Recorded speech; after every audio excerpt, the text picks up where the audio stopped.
In the past few years, Nissan's product offerings have seemed a little confused.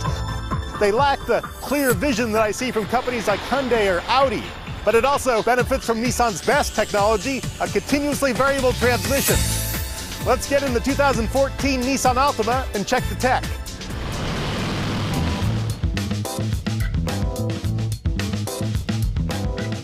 Now here in the cabin is what I was talking about, the continuously variable transmission. This is Nissan's kind of secret weapon for getting great fuel economy. Instead of having fixed gears, has a system of pulleys and bands that'll constantly match engine speed with the car speed and accelerator load. Some of them aren't so good from other automakers, but Nissan's really has the best in the business. This one really feels engaged when you're driving. And when I pull it into reverse, I get my rear view camera here. And it's got trajectory lines so I can turn the wheel and I can see which way I'll be backing. That's really helpful. Now this is a 7-inch touchscreen here. This is part of the infotainment unit. You know, Nissan hasn't really had a very consistent vision as far as technology goes, and this really kind of looks like almost an off-the-shelf unit from a supplier. But it's not bad, and it's got decent functions, the usual things: navigation, phone, digital audio. The maps look pretty good here. They actually show in perspective and plan view. Right now I'm looking in plan view, and if I pull out a bit, I can see the some traffic information too, so I can see some live traffic. And the nice thing about this traffic information is it's not just showing on the freeways, so I see some free flow on the freeway nearby here, but it's also showing on the surface streets in downtown San Francisco. So I've got some red markers here telling me these roads are pretty congested right now, so I can avoid them just by looking at this and steering, you know, away from that. There's no real home screen with this system. There's just a series of plastic buttons on the side here that get me to navigation, the map, the different audio sources, and telephones over here for some reason. Also, there's a button called apps. We'll check that out in a minute.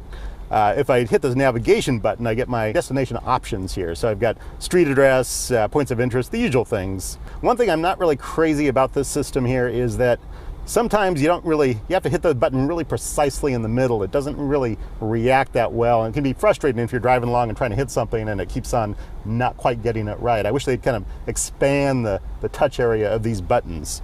Now, along with these destination options, the Altima has also got some connected features, which is pretty nice. It's got Google Online Search. To get that, I actually have to have the Nissan Connect app installed on my phone, which I do. There's also a version for Android.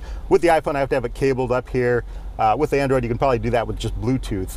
We've got 3 functions right now. Nissan can probably add some more in the future, but right now it's got iHeartRadio. I've also got some Facebook integration, and I've got Google Online Search. So really, that Google Online Search should be part of this navigation interface, but it's not really well integrated, so I have to go to this apps button.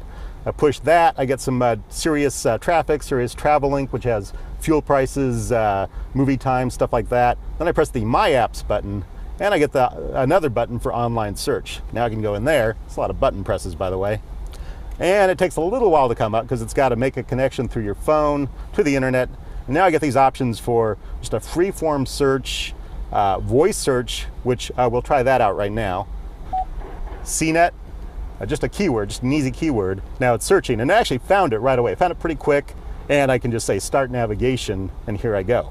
So that's really convenient to have, but again, not great integration that I have to go through all those button presses and also push the microphone button on the screen here, as opposed to the voice command button embedded in the car. There's actually a button here for more native voice command functions for the car. It also lets me ask for music. Play artist, new order. Playing artist, new order. Now, because I have my iPhone hooked up to the car here, if I do USB drive, it should work the same. I can just say an artist name, play that artist, it comes up right away. So now in this iPod screen here, I've actually got, of course, menu options to choose artists' albums on the screen here, you know, or like I showed, voice command. I've got other audio sources here. I've got satellite radio, of course. I've got FM, AM. I don't have HD radio in this car, just regular FM, AM. Still got a CD player. And this is kind of silly. They just have an aux button, and this will actually cycle through the different digital options I've got here. So it goes through iPod, Bluetooth audio, and an aux input as well. All this music plays through, in this car, a Bose audio system. It's a 9-speaker system. We've got a center channel up here, but no subwoofer, and that's kind of a shame. A subwoofer would have added some more depth and richness to the music. I find the system produces a pretty distinct sound. I can hear all the instruments and vocals with a good amount of clarity, but I have noticed a little bit of fuzz in the mid-range, just on the very edge. It's a little disturbing, and the bass isn't particularly strong. Again, subwoofer would have been nice. On this center screen here in the instrument cluster, I can also go through a lot of my information sources, audio sources. I can of course see fuel economy, but I can also see phone, navigation, and all that good kind of stuff. Now the Altima's engine here is kind of boring. It's a 2.5 liter 4-cylinder aluminum block, and this one doesn't even use direct injection like a lot of the other automakers have. This just has port injection. It makes 180 horsepower, 182 pound-feet of torque. Those are actually pretty good numbers and pretty comparable to the other direct injection cars. Nissan gets those kinds of numbers because of their variable valve timing. They're pretty good at that kind of stuff. So this is actually ends up being a pretty efficient engine, even without some of the modern technologies like direct injection. Fuel economy numbers for the Altima are 27 miles per gallon city, 38 miles per gallon highway. Now those are really high, and that's mostly due to the continuously variable transmission. And if I'm just cruising along here at 25, then I slam the accelerator, it picks up pretty fast, and it really just is a very smooth, linear acceleration. That's the beauty of the CVT. It does just a really fine job in most circumstances, just about any driving circumstances, of matching the engine speed and the vehicle speed and what the driver wants. The suspension tuning is kind of funky. I found it with the Nissan Sentra too. The dampers are tuned pretty soft, and so you feel a bit of sway in the corners. But to help the handling out, they've also got this thing called active understeer control.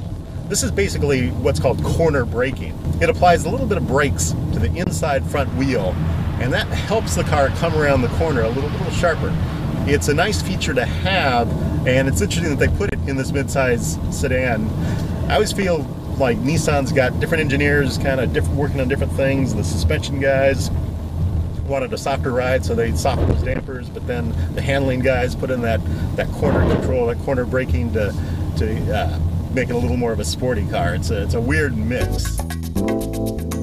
Base price for a 2014 Nissan Altima is $22,110. This SL trim is $27,860. Well, that gets a lot of nice convenience features, USB port, all that good stuff. The navigation system comes in as part of a technology package. That's $1,090. That also includes some of those driver assistance features like lane departure warning and blind spot monitoring.